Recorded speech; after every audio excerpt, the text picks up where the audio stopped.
On confond souvent l'illettrisme avec l'analphabétisme. L'analphabétisme concerne des personnes qui n'ont jamais été scolarisées du tout.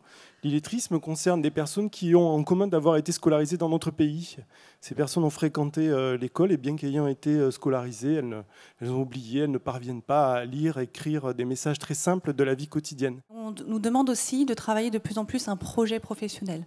Alors qu'on sait bien qu'au quotidien, comme dit Sabine, la liste de courses, l'éducation des enfants, ce sont les premiers moments dont on a besoin, sur lesquels on a besoin en tout cas d'être plutôt à l'aise avec l'écrit. Donc quand j'ai vu les retraités brestois faire ça, ça m'a semblé absolument évident qu'on devait exporter dans toutes les communes de France la pratique brestoise. Et on a construit Lire et faire lire. Et aujourd'hui, en grande partie avec l'aide de votre journal, aujourd'hui on a plus de 20 000 bénévoles. Dans les 100 départements français, on fait lire presque 700 000 enfants. Et à mes yeux, on a échoué. Parce que l'objectif, c'est 5 millions. L'objectif, c'est 80 000 bénévoles, pas 20 000.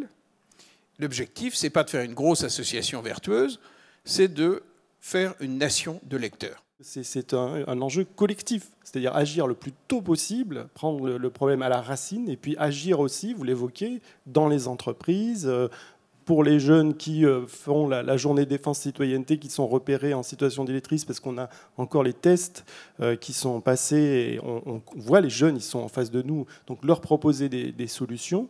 Donc je pense que ce mouvement collectif, il passe par une prise de conscience, déjà, il me semble, de l'existence de ce problème chez les adultes. Les partenaires, aujourd'hui, ne savent pas repérer.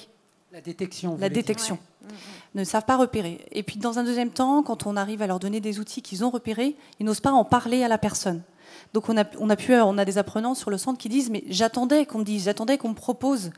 Et qu'on me dise il y a un centre à Avranches. Parfois, ils ont rencontré leurs conseillers. Les conseillers qui nous disent aussi « je ne savais pas comment aborder ». Je voyais bien qu'il y avait un souci, mais je n'étais pas sûre et je ne savais pas. Je suis plus à l'aise dans la lecture.